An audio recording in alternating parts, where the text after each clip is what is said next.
Hi everyone, my name is Spirit Dreamer, and welcome back to another one of my awesome videos.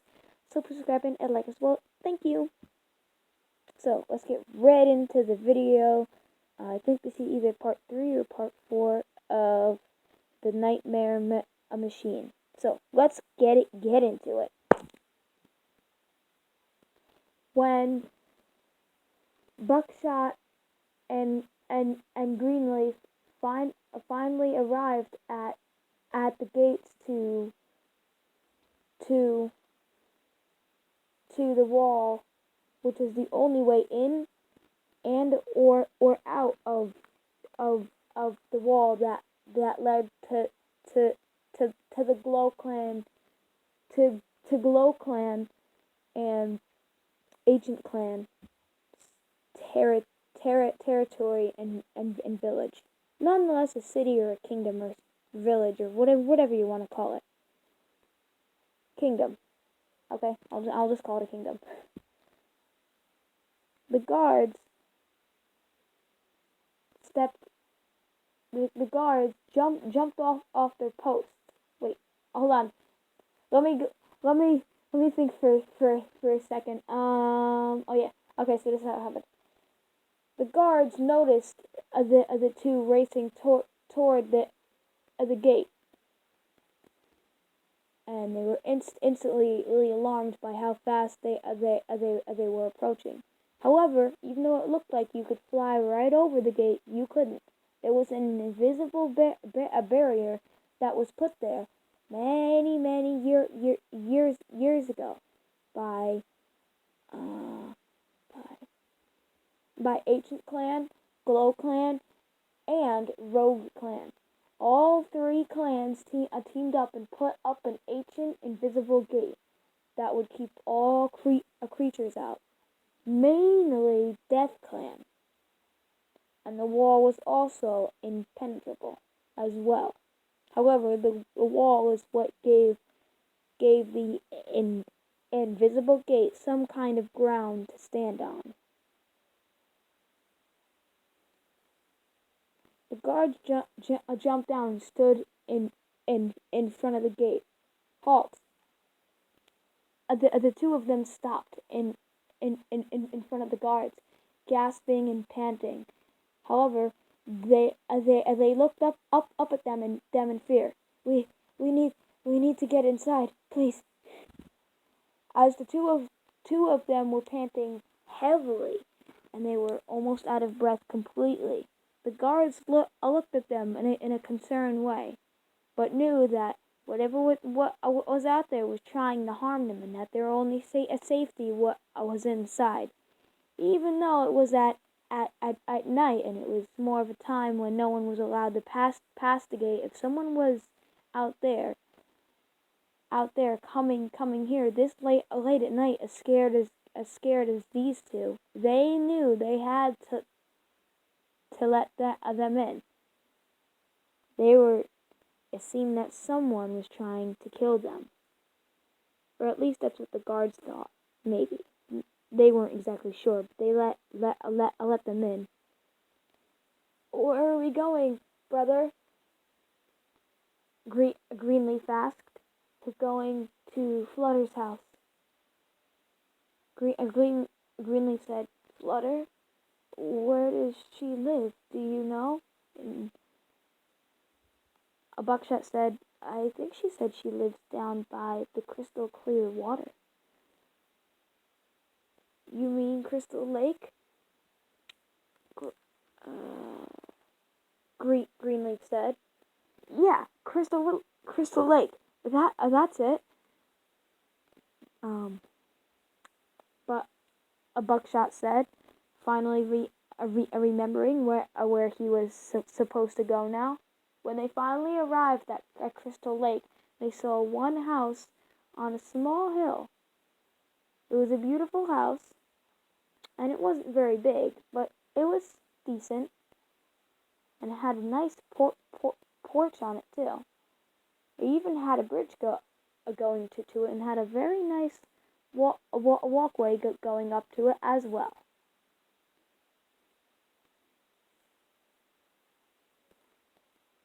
The two Wait, let me think for a second because I am having a hard time doing that. I need to think for a couple of seconds. Okay, so they both walked up to the door and knocked. However, there was no answer. And they knocked again, and again, and again. But still, no response. Greenleaf said, maybe she's asleep? Maybe we should probably go. I bet you, hey, wait, maybe, Coda will let us in? Yeah. Coda. She lets anyone in her palace, or at least anyone who needs help like us. Maybe we should go to her. She has a lot more power than we do, and than Flutter does, and no, we'll be safe at Flutter's house. It's not that serious. It's just some random tree climber that broke into our house and killed probably both of our parents. I hope my mom's not dead though. But Buckshot said in his mind. And Greenleaf said, well, I don't know how much of a normal tree climber it was. Buckshot turned around and looked at Greenleaf. What do you mean, not normal tree climber? Greenleaf started getting flashes of what he saw happen to his father. I don't want to talk about it. Buckshot understood and decided to stop asking about the creature, about the tree climber that Greenleaf saw, or rather creature, thing, maybe even monster. He instead said, so, well, it's okay, little brother. Even if we are stuck out here, remember, I'm here to protect you. And we'll always be together, right? And Greenleaf said, yeah, we will, he said, in a more happy and reassured way. Suddenly, the door swung open, which made them both jump after what had been happening. Greenleaf especially. He tumbled over a bit and said, ah, please don't hurt me, please don't hurt me, please don't hurt me. And Buckshot said, geez, calm down, dude. It's just Flutter. However, when he turned around, he didn't see Flutter, but instead her father, who had some sort of dark spot, who had dark spots on his one arm, and it looked like it was going down the side of his body, and it was dripping off of him. It wasn't, however, when he stepped into the moonlight, he realized it wasn't paint, as he thought, since his father was an artist. Since Flutter's father was an artist, hold on, let me start this whole thing over. Go back. Okay. Since Flutter's father was an artist, he originally thought it was probably just paint. But when he stepped into the moonlight, they both realized it wasn't paint. It was blood. A big gash from his shoulder all the way down to his rump trailed along his side. You boys need to get out of here now.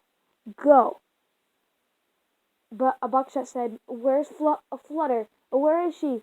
He said, she's up at Coda's. You should go there. Go there too. Go now. He ran back inside. We heard a cry of pain, and what sounded to be some sort of thing, but it didn't sound like an animal. It sounded like laughter. some kind of weird laughter that seemed to have had an odd kind of possessed evilness to it. It wasn't a normal laugh. It was a strange laugh that would seem to have sounded like something undescribable. Very sinister laughter on what sounded to be crunching but also machinery parts. They really weren't sure, but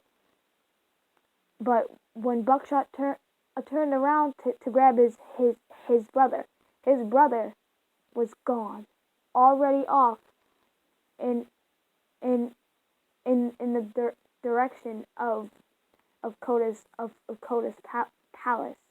He he he quickly followed as the crunching noises and laughter got louder. But Buckshot didn't know what happened in that house, but he knew for sure there was something going on. Something. He didn't know what it was, but it was something for sure. Then, when he got to Kota's palace, he knocked on the door. But then, suddenly, he felt sleepy. Hey Greenleaf, I feel weird. Greenleaf looked at him, and then Buckshot passed out. Okay, so I'm going to end the video here and restart it at some other point. So, yeah.